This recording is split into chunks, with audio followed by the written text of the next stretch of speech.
feel like Lana Del Rey. No, you've got to go somewhere more vintage than that, babe. Lana's...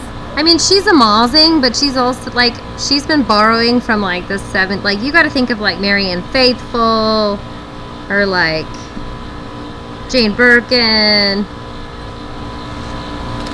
I don't even know who that is. Oh, no. Oh, Jamie, we're old.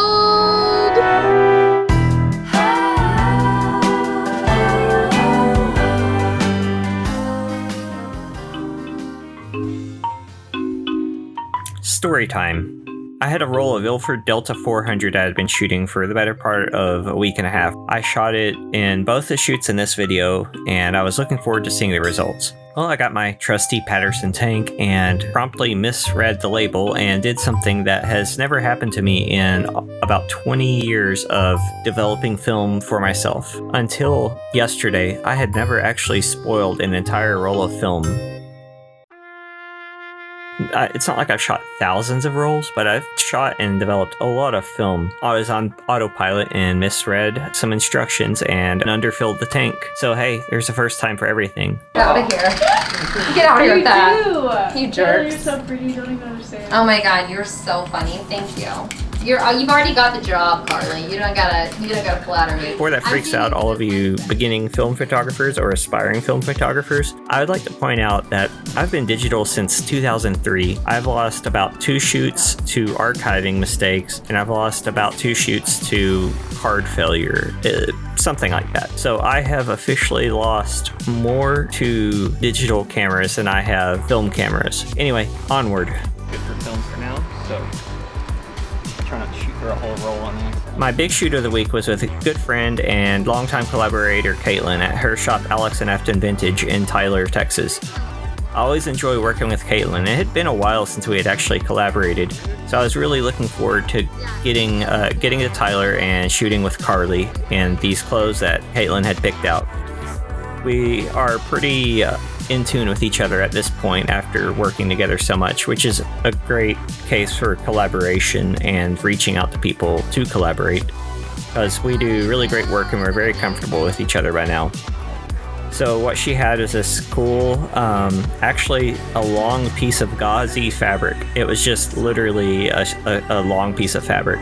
She wrapped it around Carly, just masterfully, and it was literally made for looking great. So I thought it was really cool that it was just this literal handmade dress. And so we went out back, and I was taking advantage of sunset and thought it would be perfect to put some soft focus on. So I took this star filter I've had laying around, and I've been using quite a bit lately, and just let the sun blast into the lens and flood it with light and reflection. And well, you see some of the results right here. I don't mind shooting portraits with a really expensive camera and lens and then putting a crappy filter on the front. It still gets a different quality to me. Oh, yeah. It's the soft focus thing. You get the detail, but it blows out different parts of it, like the highlights, and it's selectively soft, and it's selectively soft in a way that's harder to achieve digitally. And say all you want to about, oh, why don't you just do it in post? A lot of times I would just rather get it at the camera and not worry about it, like I did with these.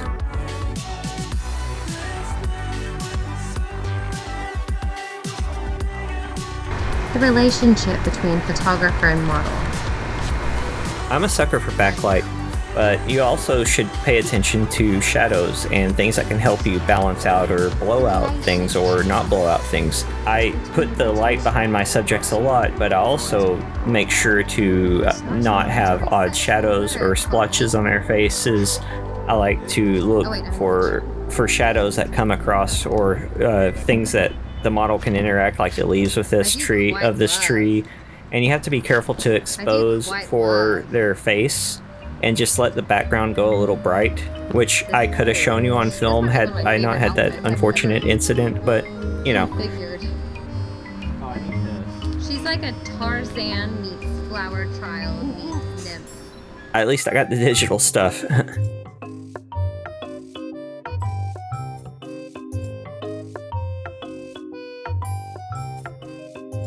Oh yeah, we got a second look. Okay, We let's do have a that. second look. Okay, this if is we're good. cool with that. We're great. Yeah. Okay. Let's do our second Should I look. hand this to Chancey? Do we trust him, Oh, or yeah. do you want to hold it, Jamie? Got it. Okay. Hello. The button, yeah, if it stops recording, you can just hit that again, and that little red dot in the middle of the top of the screen will record. Well, this isn't gonna work for me. This must be what it's like being me at 5'2", walking with like a tall person. They're like, come on, little person. I should just take you up. Join Michelle Singletary, Stephanie K. Smith, Sarah, Hugo Hernandez, Ronnie Pittman, and May as patrons.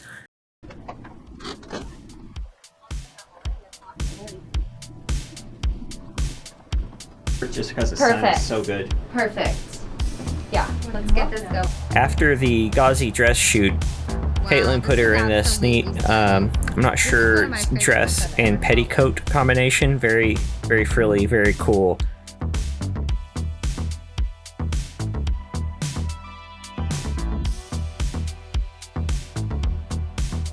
She reminds me of a lioness. Oh, yeah. God, that's a good outfit, Chan. Let me hear it from you. You did good. She makes it easy. Oh my God, that was stunning. Oh, well, she just messed it up, but it's fine. It was gorgeous for 5 seconds. Oh no. It's just extra fog. Extra fun. I like it. Personality.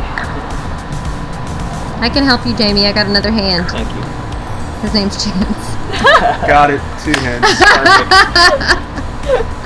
His name's Chance. A royal first. Beautiful, love it.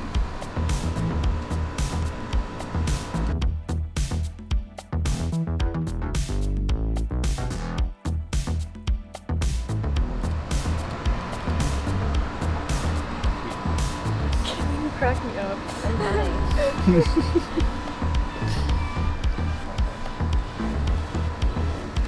Fine. Oh my God. Y'all don't even know Chance lately.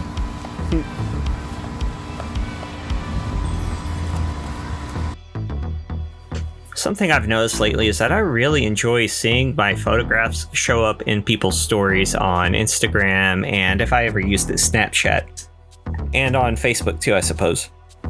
It feels like the person's excited and they want to share it, and it's fun to see the compliments and see all the new people getting to view it, and just it's a confirmation that maybe I'm doing something that the subject enjoys. Also, I need to apologize that I had Brittany send me her stories from our shoot last week, and I totally forgot to add them to last week's vlog. Sorry, Brittany.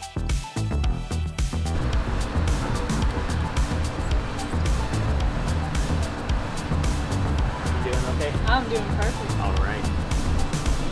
Hands down, by far. No. I like to note that one should be careful when photographing smokers. It's a kind of a loaded subject sometimes, and she fully consented to this, and we all thought it was a good idea, and we wanted to try it. I'm going to try something if everyone's into it. It doesn't mean I'm going to use it, but in this case I think it looks pretty cool. Voila! I've been seeing a lot about imposter syndrome on YouTube this week. I don't know if it's a trend or if it's like imposter syndrome week, but I like to point out that one of the main things about Camera Insecura is combating imposter syndrome. So I like to reiterate that indeed you are an artist and you are allowed to be an artist. I did a quick studio shoot with Chloe, getting some nice but pretty bland shots with this gray backdrop, and it looked okay. I was playing with a spot, the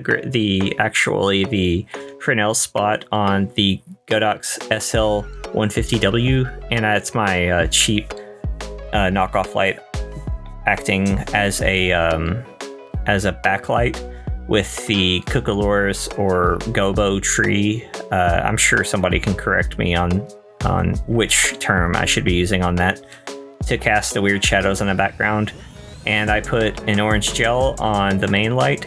I did the tungsten and white balance trick, and you know, it worked pretty well. And I like to include the backdrop on studio stuff sometimes, especially with all this artificial tree action going on. It speaks a lot about the artificiality of the situation, but also just think it looks cool. Like this video if you enjoy it, subscribe, turn on notifications.